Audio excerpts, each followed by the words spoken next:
What's up, everybody? Welcome to VS Code Live, live from Builds. This is awesome. We're so glad you're here. My name is Burke, and this is my co-host, Jason Langsdorf from Code TV. How's it going, Jason? I'm having such a good time. Is everybody awake? Like, I see people are still eating. People just ate. Yeah, that's what we need. That's what we need. Thank you. Yeah, see, we got you after lunch, not before lunch, because we're good people. That's right. Exactly. That's right. So here, look, this is what we're doing today. We live stream every week or semi-weekly or sometimes semi-monthly. We're working on it, folks, right? It's a muscle. But today we're doing something special. We got a vibe coding challenge for you that we're gonna do live right now. And so I wanna introduce you to the 4 contestants who are gonna be vibe coding. So first up, we have someone whose musical tastes don't always align with mine. We fight a bit about the shared Spotify playlist. But one of my favorite PMs from the VS Code team, Bridget Murtaugh. Hey, Bridget, how's it going? Hey, Burke, good to be here. Glad you are here. It's going to be awesome. Next to her, we have all the way from London, a man who types so fast, even Copilot's like, nope, I don't want to do it. Chris Reddington. Hey, Chris, from GitHub. Thanks for being here. Thank you. Next to that, we have a man who we don't know how to pronounce his last name, and neither does he. So we call him P. Boggs. It's Pierce Boggin, or Bogan, one of the two. And then lastly, we have down on the end, the Thrilla from Mozilla. He used to work at Mozilla. We have Harold Kirshner from the VS Code team as well. Now, here's what we're gonna be doing today, folks. Here's the contest, and you get to decide what they're actually going to build, all right? So, let's throw up the options here. We have 30 minutes. Which of these things would you like them to build? Shall we have them do Halo, Grand Theft Auto, Call of Duty, or Horizon Forza 5? Now, listen, I got to level with you. AI's come a long way. It ain't come that far, right? We only got 30 minutes. I tell you what. Instead, let's dial it back just a hair. I got 4 different options for you. So we could do Flappy Bird, Classic Sneck, Frogger, Sneck, yeah. Sneck. Frogger, or Doodle Jump. So this is how we're gonna do this, right? Show of hands, Flappy Bird. Extra points for screaming. All right, Sneck. Who's up for Sneck? All right, several hands for Sneck. Frogger. Ooh. Whoa. A lot of hands for Frogger. And Doodle Jump. Whoa, it's between Frogger and Doodle Jump. Wait, is it? Should we do a cheer off for this? They look close. We got to get these folks started. Yeah, let's do a cheer off. Ready? Frogger. Doodle Jump? Oh, I think it's Frogger. I think it was Frogger. It's Frogger. Yeah. All right. Frogger it is. Ready, set, begin. All right, while our folks start to code over here, we've got the 4 up over here so you can watch them as they go. But Jason, from, what's everybody laughing at? I gotta see it now. I can't read the prompts. Yes, I know what Frogger is. That's good. I just wanted to clarify. Do you know what Frogger is? That's like the most PM move I've ever heard of. First, make sure the developer understands the business requirements. Setting clear expectations. It's a great thing to do. There we go. So, Code TV. Yes. Tell the folks a little bit about that because you do something similar to this? Yeah. So I have been working in in developer-facing media for a long time, and a couple years back, I went full-time on Code TV, which I'm calling TV for developers. And I make things like a show called Web Dev Challenge, which is pretty similar to this. I call it the Great British Bake Off for web devs. We also make a few game shows. We've got one where people have to answer trivia questions and eat hot wings, and we're working on a few more. So, you know, if you're into that sort of thing, that's what I do. Check it out. And I think we have a clip that we can run from the show. And go ahead and run that clip. In Vue.js, what directive would you use to conditionally render an element? Thank you. Wow. Can I react to it? Oh, please. Is that possible to take points off the board for bad puns? What did I say? I like dev jokes and I cannot lie.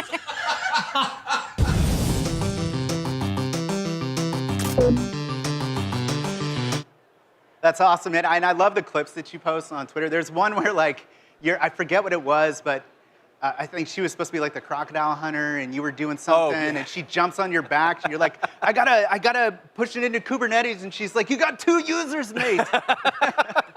Yeah, really funny. We make fake commercials, and so it's like a way for us to entertain ourselves. That's my friend Annie Sexton is the dev hunter in that clip. Gotcha. So yeah, that's really cool. Check that out. That's Code TV. And one of the things, the big announcements that we made this morning was that Visual Studio Code and GitHub Copilot, and that we're going to take the AI features and open source those. Right. Which is super exciting.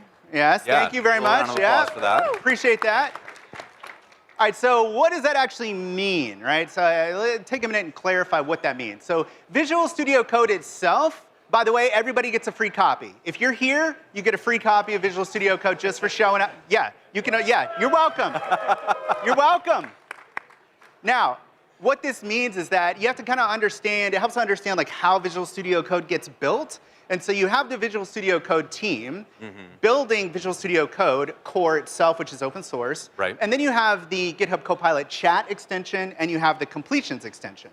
And both of those extensions are actually built by the Visual Studio Code team as well. So if you see it in Visual Studio Code, it's actually built by the Visual Studio Code team with GitHub, working with GitHub on the services and the models, et cetera, right? So it's a collaboration between the two of us. And so what does it mean to open source the thing? It means that we're going to take the features from the GitHub Copilot chat extension and move them out and into VS Code core so they just become a core part of the editor.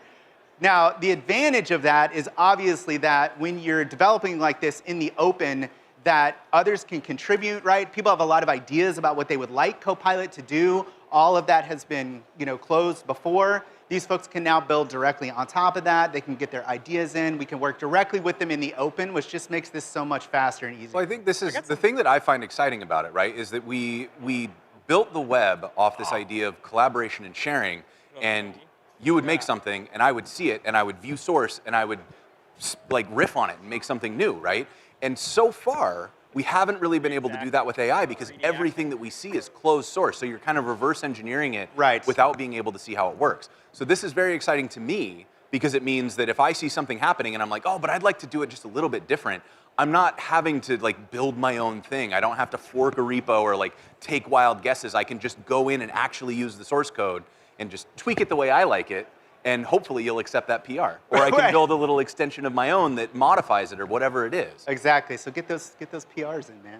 You said it. Now you got to do it. All right. So it's been, how many minutes have we given them? So look, they've got about 5 minutes in. 5 minutes in. Like yeah, that. That's plenty of time. Let's check in and see what we've actually. Oh my gosh. Let's start here. Let's check in with Bridget. What in the world? It's a little bit challenging. I didn't say to start easy. That's a bit of an interstate. There's no way you're surviving that. Yeah. But like it moved. We've got something going. That is pretty impressive, though, right away. So what are you using here to do this? So I'm using agent mode powered by GPT-4.1. For context as well, I have high hopes for this half hour for how far I'll be able to get. I'm using an existing website I have that's about dev containers, and I'm hoping to be able to make this like a custom Frogger game that's somehow about dev containers. You put the Frogger game in the dev containers. I did. I added a new page here. So which you actually work on, dev containers. I do. I like that. Yeah. Very interesting twist. Y'all keep that in mind because you're going to get to vote on the winners at the end, and the prize is absolutely nothing, right? So it's going to be very exciting.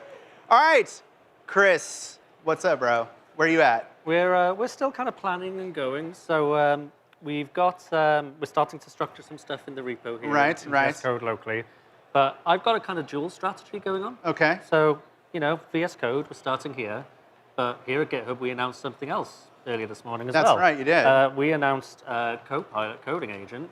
So I figured let's create a GitHub issue as well. And Wait, so you just opened an issue for it to build Frogger? yeah. So I'm gonna go the dual path strategy and see how we go. So you're literally just not doing anything at all. No, I'm here too. I'm working 2 places at once. Okay. Yeah. Amazing. But Bridget's got a functional game. You've got a plan and an agent on it. Yeah. We'll see how We'll you see do. how we go. That's a lot of red. Okay. That is a lot of red. P-Bogs. P-Bogs. What's up, bud? What you? Oh. We got a little Babylon JS 3D Frogger. And so we got our basic game here, yeah.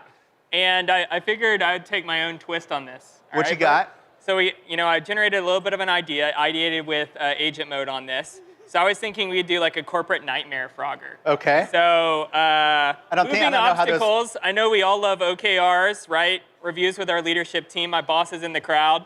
Shout out to Joe. He's not smiling. Yeah, he's not smiling right now. I have my performance review next week. Hopefully he forgets this. Micromanagers, Joe. Oh, shit. Shots fired. So yeah, these are some of the obstacles. We got power-ups, working from home. So now we have our plan, we have the basic game, and we're going to start implementing some of these mechanics. All right. Looking forward to it. And last but not least, Ooh. whoa. You have gotten way too far. I feel like maybe You cheated. you had some inside info. Did you build all 4 games? There's some serious danger happening here. Yeah, with we got a these, glitch. Yeah, we got on. these warp speed. Yeah, what's going on up there at the top, Sci-fi. man? Gotta do it. Oh, up. What's happening here? There's. Oh no! How did I get? No, this is impossible. Okay, I gotta. Can you go? You can't go in. No. No. Yes. Okay. Maybe the blue is what I need. I don't know. So yeah, I started from the new workspace thing. I have a nice description of I think what I'm building in the Copilot instructions.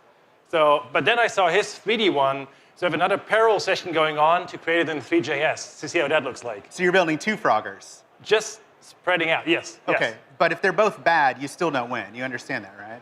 But I have twice the chances. That's true. That's Double what the vibe chances coding of is having a- great at, is exploring a problem space and a solution space, and that's what I'm doing. That's awesome. I'm And I noticed applying- you're using Vite as well, which is interesting. I think I probably would have chosen just like a straight up JavaScript HTML. Yes, but with Vite you get the live errors as well, and when the agent mode actually runs a task, it says, oh, it didn't run correctly because there's a compile error, so you get all the runtime. Can go back and fix its As own well, issues. yes. Ah, very nice. All right, let's let these folks stay at it, and we'll come back over here. And let's talk a little bit, Jason, about what these folks are actually doing here. Thank So- God, because I've been waiting for somebody to explain it to me. Okay, well, I'm about to do it. Here we go.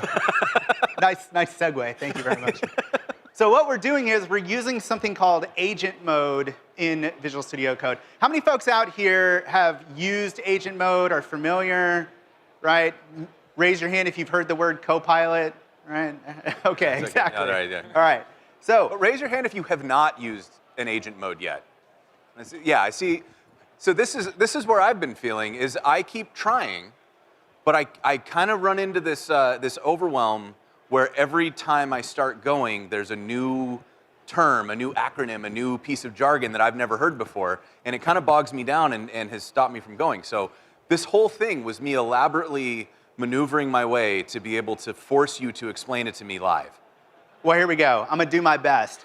So you're absolutely right? Things change all the time, and even in Visual Studio Code, they've changed faster. Technology has probably moved faster in the last 6 months than in the previous, 20 years of my career. It feels very hectic right now. And I know that if I'm working on it every day and it's impossible for me to keep up, I cannot imagine what it's like for folks who are building actual applications out there and not just worrying about Visual Studio Code.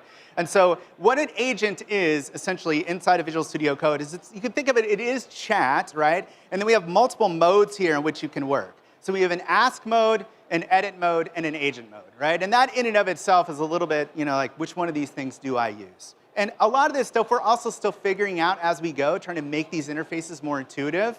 But ask mode is your standard chat. You ask a question, the model responds, it gives you some code, but it's sandboxed. It doesn't actually touch any of your code. And then edit mode gives it a little bit more control. And in edit mode, you can ask it to do something. It will actually write the code in the file as it completes the task, but it will only do one thing, and one thing only. It won't iterate. It won't try to make any decisions. It's not really going to do any reasoning. It's just going to complete the task that you asked it to complete. And then agent mode is where it starts to get really interesting. So let's just start here with a prompt. And I'm going to use from the model picker here.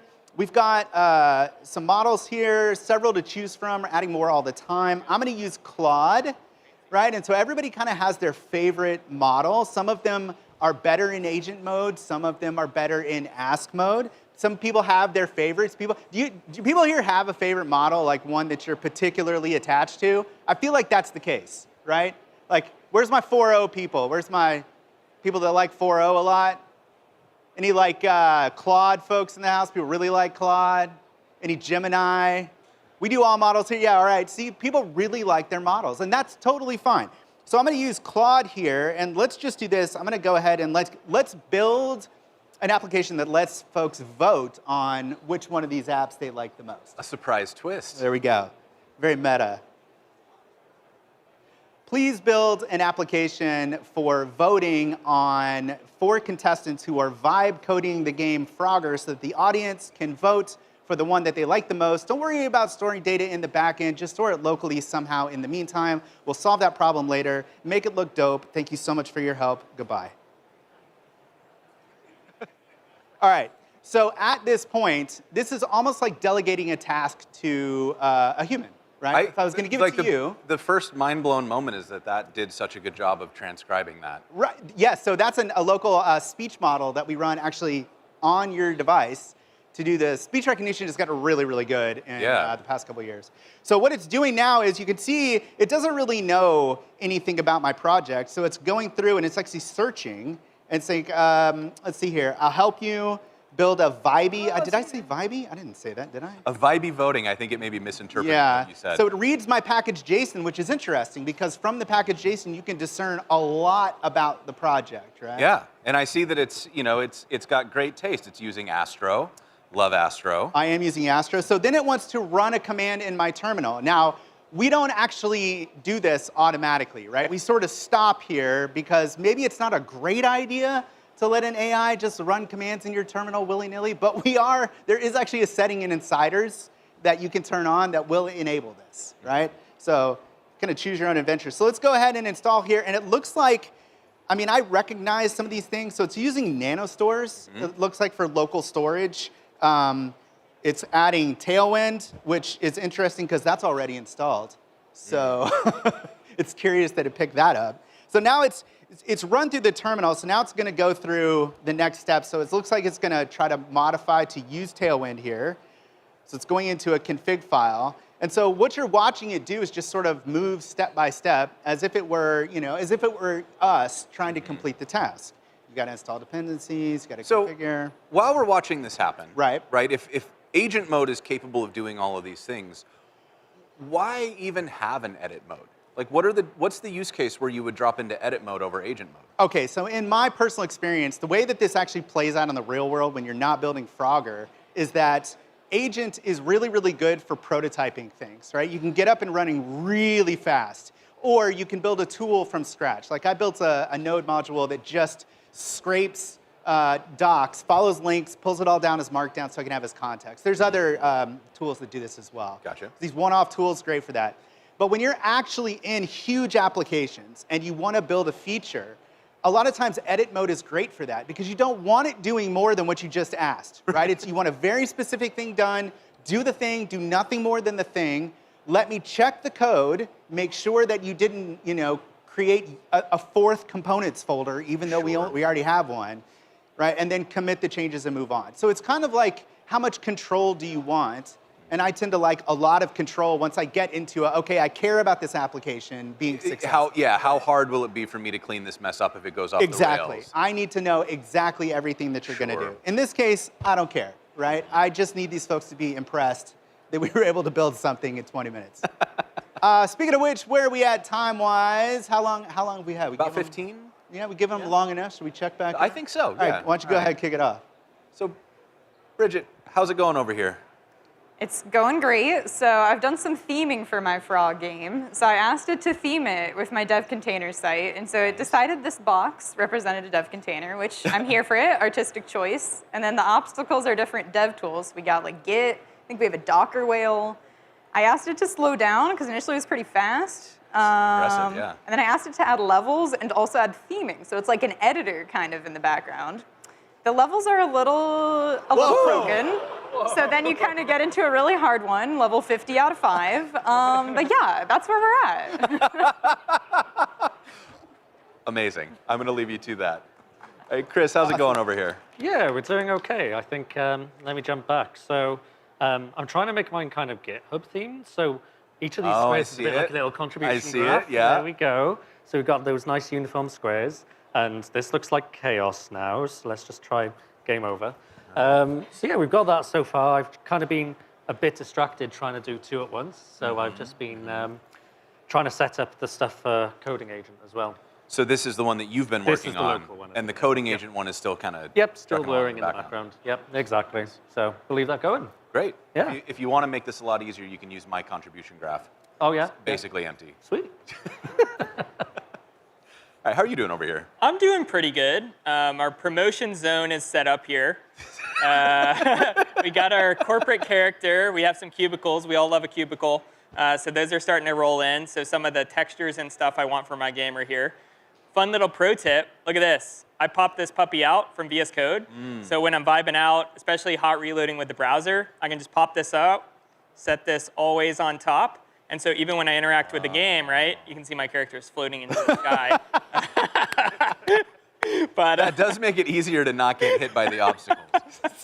yes, so that's my next bug fix. I also like that you made the somewhat counterintuitive decision to play Frogger backward.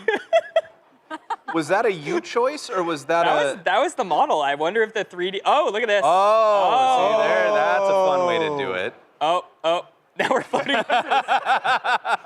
But if you flip it around, you're wearing a tie now, so that's. Exactly. Love that. All right, well, I'll let you continue working on gravity there. How's the neon going? I see we've still got the warp speed obstacles. Now I can move on the logs. I couldn't move on the logs before, so Good, now good. I think I have to. But meanwhile, my plan B worked. Oh, wow. Whoa. So, ooh. So you still got to figure out what this blue part is in the middle. But I just fixed the logs in the back, so they're now visible, and those actually work. Oh, or don't. I like Just that the frog is moonwalking. Like, that's a good touch. Yes. The logs worked before, so I got to maybe figure it out again. Maybe I should have like a log testing environment here, but yeah. So logs next. Nice. Looking really good, everyone. Wow, very nice. Yeah, let's give him a round of applause. Well, That is a lot of progress for not a lot of minutes. Yeah, no kidding. We are way farther than I thought we were. I'm starting to suspect maybe this got leaked somehow and folks built I mean, and don't trust. I've been writing code for a long time, and if I had been told to build a Frogger game, I think in 15 minutes I would have gotten to Googling how a game engine works. That's right. So this is pretty impressive to see. Yeah, definitely. Now, look at switch yours. back- yes. So, not as impressive as, that's the 3D one is just crazy. That's wild. It's kind of hurting my feelings, honestly. No kidding. It makes me want to build a game. All right, so while we were doing this, so this is what we got from our agent interaction, right? Which is exactly what we asked for, a very simple site. It added a frog face? I mean, is that what that is, or is that a snake? That's a frog, yeah. Okay, it's a frog. Does it actually work? Like if we click the buttons? It does not. All right, outstanding. But you see what I mean about prototyping? Like we got really, really far in terms of creating a UI here. And one of the things that I like to do, because I'm not a designer at all, is just come here. So we're gonna keep all these files here. And what I'm gonna do is say, make this look much more modern and very nice, right? And so if you give, specifically with Claude, if you give Claude, you can just use words like modern or pretty or nice, right? Give it some sort of like creative inspiration, and it will actually come up with designs Look at my guy. for you This guy. that you can then, apply to your application. This was something that we played with a while back on the VS Code stream, where we kept giving it arbitrary percentages. Make this UI look 5% better. And it was really funny how it interpreted percentages of goodness. Right, and you can just keep This telling it. looks like it interpreted it very well. Yeah, so yeah, absolutely, it's flawless. So what's happening here is like it's in the middle. It wants to install. Oh, Why look does at it want that. Tailwind Forms for better styling? I guess probably so. gonna be just fine. This is vibe coding, right? You just accept it. Like I didn't want anything to do with forms, but whatever you say. All right, so we'll let it go on here, and then yeah, this is the Astro error page. Which shout out to Astro. Anybody in here actually used Astro, the framework, the web framework? Oh, It's not right a down lot here. of hands. Oh, listen, if you, let me broaden the poll a bit. JavaScript devs, web devs in the house? Yeah, a few. All right. Anybody working with React? Things like Next.js and Remix? Okay, if you love the internet and you love web standards, Astro is going to be right up your alley. It's one of those things. I was a React dev for a very long time. I still am. But now whenever I can, I reach for Astro, and it's just kind of like, oh, God, this feels like the good old days. Yeah, it's really, really nice. So let me broaden that even more. How many like .NET folks in here, web devs, ASP.NET? Right, I know, I'm lumping a lot of stuff in there, aren't I? You're like, dude, those are not all the same thing. How many of you have used computers? Sorry. Sorry, listen, as a web developer, it is, I just don't understand if other people aren't also web developers. Right. I know those things get built in the back somehow, I'm just not exactly sure how. All right, so we're still running over here, and it looks like it's still iterating, and one of the things that it will do is like iterate over its own problems, right? So you have the problems view, and the agent can actually see this as well, and as they're going through and building out their games, they're doing the same thing, where the agent looks at the problems and then tries to match that or tries to fix it based on what it knows. And that's the iterative sort of process here that you have with an agent. So it says that it's done. So let's go back. It doesn't look very done. So this is what we do when we're vibe coding. We don't ask any questions. We don't try too hard. We just copy the error out, paste it right back. You're not even qualifying it. It's just the error. Just a raw error right back into the agent. I see the error. Let me remove that plugin. The one we said we didn't need. All right, I tell you. You know what? It gets there eventually. I know it. All right, so some of the other stuff that's new in Visual Studio Code is we talked a little bit about, in the keynote, you might have heard the word MCP at least 100 times. I have. Yes. MCP is kind of a big deal, and the reason why it's a big deal is because it allows the agent to talk to pretty much anything at all. Right, and that's why it stands for Magic Computer Part. That's exactly what it is. That's the one. Or Model Context Protocol. That sounds smart. One of the two, either one will work. I think if you say the latter one at a party, though, people will be like, wow. This guy knows computers. You know computers. Yeah. You are very good at computer, obviously. And so Model Context Protocol, y'all, what it does is it just allows the agent to talk to things like a database or any sort of service, an API. And the reason why it's so popular is because it's a really simple solution to a very hard problem. And the very hard problem is that the models in the agents can do anything, but they need context. And one of the things that I've often said is that prompt engineering is really like just the fine art of giving the model the answer that you want. And what I mean by that is if you give it the context where the answer is in there somewhere, it will most likely find it, because it's really good at that, and then give you the right answer back. However, if you give it half of the information it needs, it will just imagine the other half, right, and give you back something that's completely incorrect. The thing that I've noticed is that a lot of these skills are the skills that we've spent a long time trying not to learn as engineers, like communication, clearly defining outcomes, writing plans, making a to-do list, like all these things that we were like, no, I'm a real engineer, I would never need those. And now we're like, oh, but I'm a prompt engineer now, I write a lot of lists. Yeah, I like how we broaden the term engineering to just define. I actually wrote a blog post on this, and I think one of the definitions of engineering is just like working with processes to make them better. And I'm like, that's really broad. Right. I thought it was a little bit more specific than that. All right, so we haven't actually used any MCP servers here, but in Visual Studio Code, you can see that I've got them here. And so we give you a bunch out of the box. They're not actually, they're tools, right? You can think of these as tools. But things like Codebase, which will search your code base. things like fetch, which will actually fetch a web page. So you can like put the docs in if the thing Right. keeps failing. Just literally give it the docs, right? It's just like you. It also needs to read the docs. And here I have Apple shortcuts, right? So I can actually get this thing to send me a message, I think. And in fact, we should actually try this out in Ask. So if I just do, let me just do list. So if I just say list my shortcuts, it should call that MCP server. Do we need to switch it to ask mode? No. Oh, So it'll just do it. tools, yeah, are specifically for agent mode here. So you can see it's asking me, you sure you want to run this? And as you saw in the keynote, we can just say always allow, and it won't ask again, right? But we always want to make sure that you want this thing to, because we don't know what the thing's going to do, right?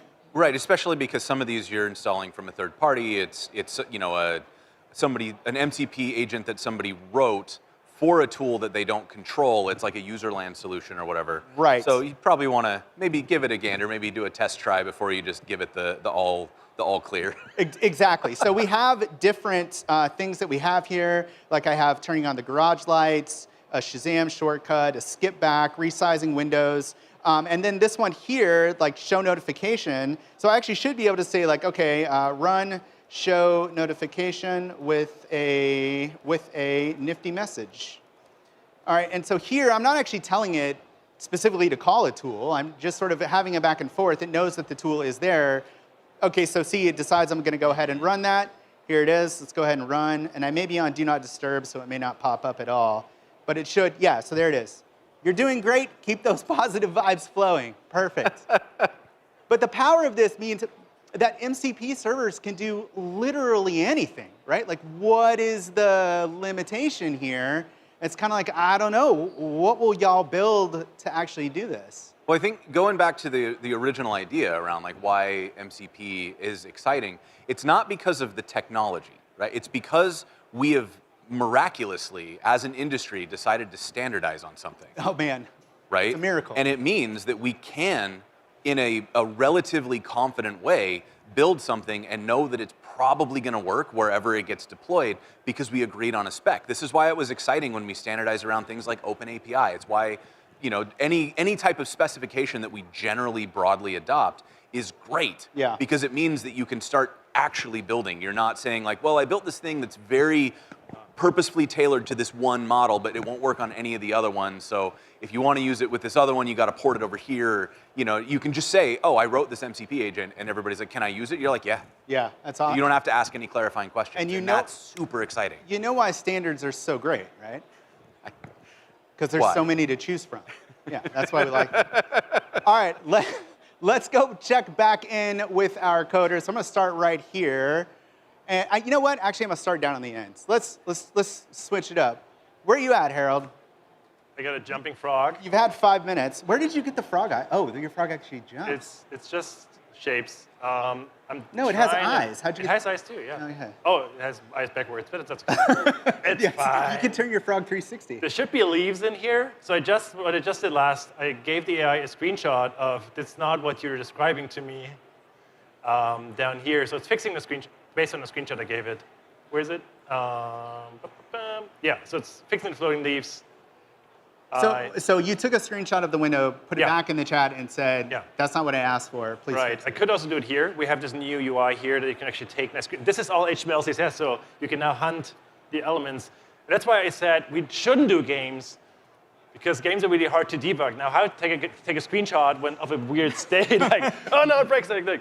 So, but now I'm trying to like just take the whole screenshot. But in this one, I just broke my collision detection, so now I have a free. You can't even Free agent. You can't even get through here. I mean, what is this? Is impossible. Come on, there's not even enough That's space. why it's now a superpowered frog that doesn't gotcha. care about obstacles, which is fixing right now. Let's see. Doesn't care about obstacles. I care. like it. You gotta hop over the Yeah. obstacles. Obstacles. Harold's learning from his neighbors. He just realized you turn gravity off, you can win the game every Yes. time. That's right. All right, what you got? Where are we at? Whoa.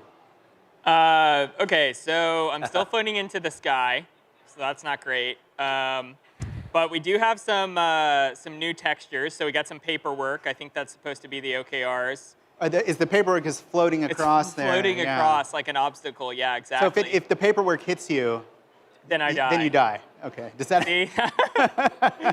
So wait a minute. This is a metaphor, though, for how you feel. Exactly. Just floating above everything. Exactly, yeah. And I'm running simple browser, so you can just run like Command-Shift-P, show browser, and I put in the URL for my game, and I can come in here and I can actually like select different elements from my game and stuff like that. And so then it'll add as a screenshot here, so you can see I just added the whole canvas. So when something's not right, Harold was just talking about vision, I can just be like, boom, that's not right, please fix it. So that's what I'm trying now. And I noticed you're using Gemini 2.5 Pro. Yeah. Any specific reason for that? I like bouncing around. I've been trying different things. I'm trying to figure out this, why I go into the sky. And so sometimes I feel like if you switch models, right? Went to a different model. Yeah, maybe this guy knows. Maybe you know, because the other one didn't know. Look at this, though. I got this other models down here. What's What that? you got? You got some DeepSeek, I got some little Llama. DeepSeek, some 2.5 Flash, some Llama 4. So if you click this little drop down, you can also come manage models. And then I went to OpenRouter, and so I added my OpenRouter key. So and what is OpenRouter? It's basically like a standardized LLM interface. So all APIs for LLMs work slightly differently. And so they basically standardize the interface. So, okay, so if you wanted to have an app that calls OpenAI and Gemini and Anthropic, that standardizes the API. I'm actually working on something where I need that, so I appreciate Okay, there you that go. tip. And then we basically integrated that inside of VS Code. So instead of going to the model that GitHub hosts for us, I can connect directly to one of these models from OpenRouter. Very nice. Yep. Well, it's looking really good. Go back to your game again. And also, did you say Earl? Earl, yeah, Earl. Just making sure. That's how you say it. Is that right? Earl, is Earl right? Let's show of hands. Earl? URL or Earl? URL. Oh, Earl. that's almost. Dude, it's Earl. Okay, it's Earl. All right, Chris. Yo. Yeah, bro. So, again, we got a couple of paths going on, but let's start with what I've been doing here. All right. Wait, what you've been doing or what? Yeah, with what I've been doing, exactly. Okay, I thought the agent did it. No, this is all me. Well, and Copilot, me and Copilot. Yeah. So, you know, we've got a little Octocat, cute little character now who's in there, so making it more Was that the one that you were looking at before? Yeah. So I was looking at... so very small. There's Octodecks of all cool little GitHub artwork. So, okay. We borrowed one from there, and... where'd we go? Uh-oh, multiple screens. So we got that in there, but I figured, you know, you want to play a game, but folks here probably want to play a game. Yes. So, You're going to make it multiplayer? Well, no. Well, that's not ahead of ourselves. We've deployed it. So we've now got it deployed to GitHub Pages. So if you want to go over here, you can go and, you know, go to chrisreddington.github.io brk111real, and you can go play it too. Didn't you make like a shorter URL or something? Well, I could, but like, I'm a bit under pressure here. Though. Yeah, okay, fair enough. But delegate that task to Copilot. There we go. Make it a short link. All right. Where we at, Bridget? All right, so we fixed the levels, and I asked Copilot for some inspiration of how to like make this more interesting and dev container themed. So it had given me some ideas. And so a couple that I liked is it was like, oh, you can make each level related to how you would like configure and set up a dev container. So right now we're level 1, so we're setting up our dev container. Okay. I also asked it to add jokes. The jokes are a little bit cut off, so it's like kind of a mystery. Why did the dev container break up with the old environment? Yep. Because it needed more space. And Copilot came up with those jokes, so if you don't like them, please don't blame me. No, it's all right. I had kids who also came up with jokes. It's very similar. Yeah. And yeah, now the levels actually work, so it doesn't just go to level 50 and then speed us through. Now, question, when you get this finished, are you going to actually deploy this to containers.dev, like the site? Are you going to get it on there as like an Easter egg? You know the keyboard shortcut? Maybe, yeah. I won't add like a nav bar shortcut to it, but if people just go to like /Frogger then they're going to be so pleasantly surprised. Only people here will know about that trick. That's awesome. All right, that's great. I tell you what, we're coming up on time a little bit. So one of the things that we've been doing, Jason, is working with our partners a little bit on building out features and functionality in Visual Studio Code along with GitHub Copilot. And we talked about MCP and what that enables and what the possibilities are. And so we got a little video that we put together for you to show you some of that and what some of those possibilities are. So you can go ahead and run that.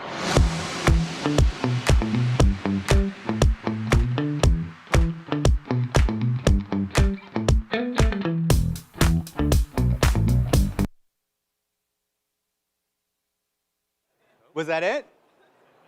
Did it end? I felt like it ended abruptly. That was the whole thing? I got a thumbs up. Just like, no. All right. We're having some technical we need more vibe coding on the videos back there. All right, let's jump back here if we could and check on our voting site.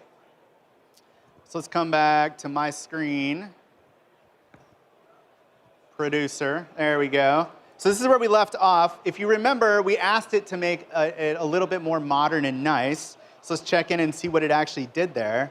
Not too bad. Not Apparently, too bad. modern is just purple. Purple, and also it's a purple gradient, which we all know is true. that is like the law if you're Right. making a very modern site. And it also decided to make our frog face into a silhouette, which It did. I kind of like that better, to be honest with you. You The know, other one it looked seems very minimal. Yeah, very Yeah. aggressive. Yeah. All right. Rate the vibes of our amphibian friends. No, they're not amphibians. I mean, it's close, right? Like, it gets the general idea. It understood 80% Maybe of we what should were let it getting know at and be like, these people just are not frogs, might be a good... yeah, just FYI, these people are not frogs. They're human beings. So adjust site accordingly. Please pay attention. Thank you. Please pay attention. Well, I do like to try to say please and thank you to the AI, right? Like, if at some point we do become self-aware, you don't want the AI being like, yeah, I know you. You've been swearing at me for the past 2 months. All right, listen, folks, we're coming right down to it. I think what we need to do here, though, is check in and actually pick a winner. So what we're going to do here, folks, is just say, hands off your keyboards. We're done. What you got is what you got. If you need to pull up your page, pull it up. All right. Now, here's what I want to do. We're going to go through one by one. Still editing. Right? And we're going to vote by applause for your favorite implementation. And remember, just because it's 3D doesn't make it the best one. I feel like I need to say that out loud. What about 2? What? No, just because there's 2 games also does not make it the best one. You're judging on vibes, right? Those are the qualifications here, which means whatever you think. All right, here we go. Let's start. Let's pull up Bridget's screen here. And all right, let's get a round of applause for Dev Containers Frogger here. Very nice. Very nice. All right.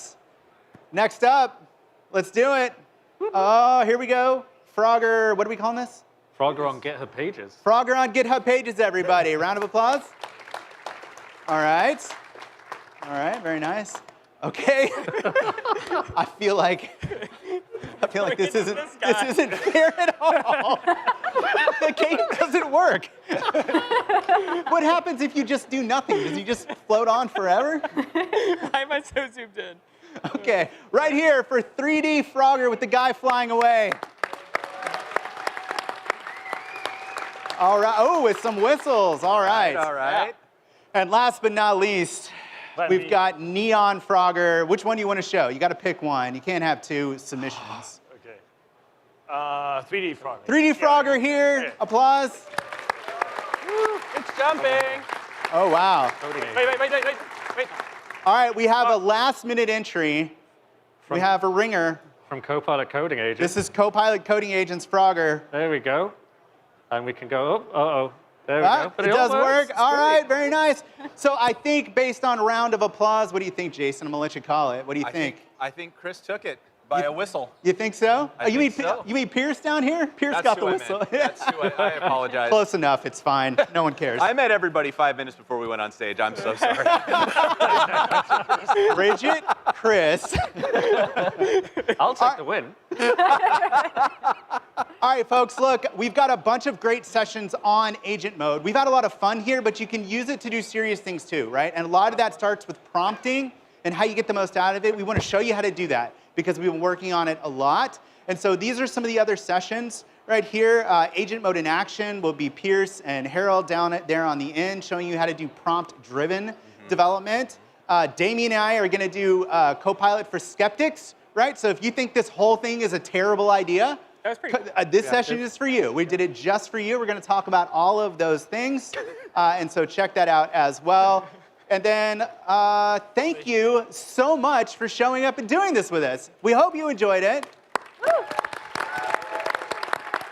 Thank you for joining us online. Please do give us some feedback. We want to know, like, do you want more of this? Do you want less of this, right? Do you want just Jason next time and no Burke on stage? That's a fair comment, right? If you loved it, I'm Burke, and this is Jason. If you hated it, I'm Scott Hanselman. Thank you so much, everybody. Have a great build, and thank you, chat. We'll see you later.